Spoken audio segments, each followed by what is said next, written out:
बिस्मिल्लाहिर्रहमानिर्रहीम। आज जो हमारा टॉपिक है वो है factors effects of various factors on the speed of sound. इससे पहले हमने स्पीड ऑफ साउंड डिस्कस किया था और उसके लिए जो न्यूटन्स फार्मूला हमने डिराइव किया था और उसको डिस्कस किया था और उसमें जो एरर वगैरह थे उसको डिस्कस किया था। उसके बाद हमने फिर लैप्लास करेक्शन डिस्कस किया और उसको तफसील से हमने एक्सप्लेन किया था। उसके बाद जो हमारा टॉपिक है वो है मुख्तलिफ फैक्टर्स का स्पीड ऑफ साउंड पर जो इफ़ेक्ट होता है हम आज डिस्कस करेंगे। ठीक है, इस तरह तो बहुत ज़्यादा चीज़ें हैं जो हम डिस्कस कर सकते हैं। ठीक है, लेकिन जो दो इम्पोर्टेंट चीज़ें हैं वो है pressure and temperature. There are different physical parameters और quantities and with the speed of sound may depends and are discussed below।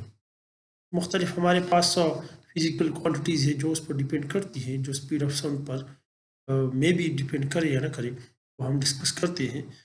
ठीक है, सबसे पहले उसमें क्या है वो है pressure, dependence on pressure. The formula for the speed of sound is this one. ये हमने जो फार्मूला डिराइव किया था हमारे पास क्या है वो ये है।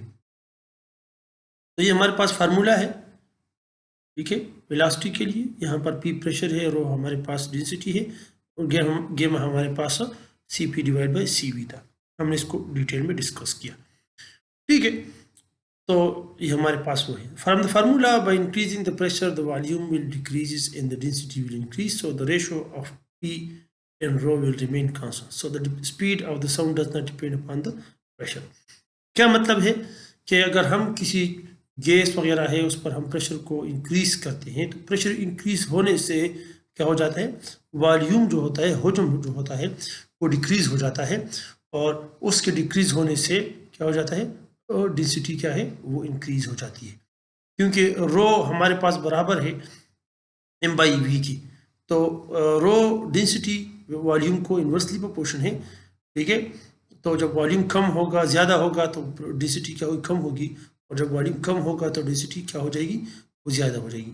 तो प्रेशर बढ़ने से वॉल्यूम क्या हो जाता है, वो कम हो जाता है और डेंसिटी बढ़ जाती है। ठीक है, तो प्रेशर बढ़ने से डेंसिटी बढ़ती है। अगर हम मतलब ये है कि अगर हम इसको डबल कर दें तो डेंसिटी भी क्या हो जाएगी, वो भी डबल हो जाएगी। ठीक है, अगर हम इसको ट्रिपल कर दें तो इसको भी, ये भी ट्रिपल हो जाएगी।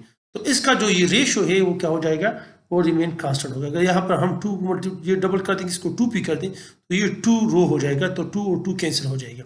इस तरह का हम इसको 10 पी कर दें फॉर एग्जांपल, तो ये 10 रो हो जाएगा। ठीक है, ये 10 टाइम इंक्रीज हुआ तो ये भी 10 टाइम इंक्रीज होगा, तो 10 और 10 कैंसिल हो जाएगा, तो वो वापस again we will receive what, P divide by rho, और ये गेम हमारे पास कांस्टेंट है। तो याद रखें कि प्रेशर बढ़ने से हमारे पास जो वेलोसिटी है वो रिमेन कांस्टेंट होती है। ठीक है, और प्रेशर जो है वो डज नॉट डिपेंड, ये जो स्पीड ऑफ साउंड है it does not depend upon the speed of, it does not depend upon the pressure of the medium. Medium में जो प्रेशर होता है उस पर ये डिपेंड नहीं करती। ठीक है, अगर आप प्रेशर बढ़ाते हैं, कम करते हैं, ज़्यादा करते हैं, जो भी करते हैं, तो वो जो स्पीड ऑफ साउंड है वो रिमेन द सेम होगा। इसके बाद हमारे पास जो दूसरा टर्म है, जो दूसरा पैरामीटर है, जो दूसरी फिजिकल क्वांटिटी है, वो है हमारे पास temperature, dependence on temperature. The formula is this one, ये हमने पढ़ा है। Here P is the pressure and the density of the medium is rho is equal to M by V. इस तरह मैंने आपको बात बताई कि rho is equal to M by V, और ये दोनों एक दूसरे को क्या है, इन्वर्सली प्रोपोर्शन है। ठीक है, and P V is equal to n R T, ideal gas equation है हमारे पास, और इससे हम निकालते हैं वी को इस तरह नीचे लेकर आएंगे, दोनों साइडों को डिवाइड करेंगे तो हमारे पास आ जाएगा P is equal to n R T divide by V. आप यहाँ पर P की जो ये वैल्यू है उसको पुट कर दे और रो की जो ये वैल्यू है उसको क्या कर दे, यहाँ पर पुट कर दे। ठीक है, तो आप जब पुट करते हैं तो हमारे पास जो रिलेशन आएगा वो आएगा V is equal to under the root n R T divide by V, और ये हमारे पास आ जाएगा m डिवाइड बाई वी। तो ये भी और ये भी एक दूसरे के साथ क्या हुए, कैंसिल हो जाते हैं, तो हमारे पास जो रिलेशन आ जाता है वो आ जाता है V is equal to R T gamma divide by m under the root. Here हमने इसको n नंबर ऑफ मोल्स जो है वो हमने उसको 1 मोल लिया है n को। ठीक है, तो इसलिए यहाँ से ये जो n है ये 1 हो गया, हमारे पास ये रिलेशन आ गया। अब इस रिलेशन में हमारे पास क्या है, हमारे पास r कांस्टेंट है, गामा भी कांस्टेंट है और m मास भी कांस्टेंट है। ठीक है, तो आप इन तमाम कांस्टेंट को अगर आप रिमूव करते हैं तो हमारे पास जो वेलोसिटी है वो आ जाती है, स्पीड ऑफ साउंड जो आ जाती है वो हो जाती है v is directly proportion to under the root v। यानी टेम्परेचर बढ़ाने से क्या हो जाता है, वेलोसिटी स्पीड ऑफ साउंड बढ़ जाती है। ठीक है, अगर मौसम गर्म होगा, ठीक है, टेम्परेचर अगर एटमॉस्फेयर का ज़्यादा होगा, मीडियम का टेम्परेचर मतलब बढ़ जाता है गर्मियों में, तो हम बहुत से साउंड्स को क्या कर सकते हैं, दूर दूर के साउंड्स को हम वो सुन सकते हैं और उसका जो रफ्तार होता है वो ज़्यादा हो जाता है। और जब सर्दियाँ हो जाती है तो टेम्परेचर गिर जाता है, तो हम बहुत सी साउंड्स को हम फिर नहीं सुनते। यही वजह है क्योंकि टेम्परेचर बढ़ने से स्पीड ऑफ साउंड क्या हो जाती है, वो बढ़ जाती है, और टेम्परेचर कम होने से स्पीड ऑफ साउंड क्या हो जाती है, वो कम हो जाती है।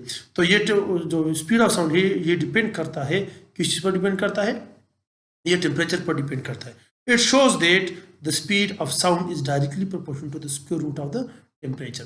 ठीक है, ये डिपेंड करता है square root of the temperature, मतलब ये कि अगर आप उसको 4 मतलब कर 4 टाइम करते तो ये 2 टाइम बढ़ जाएगा, आप इसको 9 टाइम करा दे तो ये 3 टाइम बढ़ जाएगा, वगैरह वगैरह। ठीक है, मेरे ख्याल में इसमें कोई मुश्किल आपको पेश नहीं होगी, आप इसको बार बार देख सकते हैं। अगर कोई मतलब कोई क्वेश्चन है इस हवाले से, आप हमें मैसेज कर सकते हैं, हमें कमेंट्स कर सकते हैं। अपने दोस्तों के साथ भी ये शेयर करें, ठीक है, और इस चैनल को सब्सक्राइब करें ताकि आपको नई नई जो वीडियो हम अपलोड करते हैं उसका नोटिफिकेशन आपको मिलता जाता है। ठीक है, और अगर कोई क्वेश्चन हो then feel free to ask. Thank you, अल्लाह हाफिज़।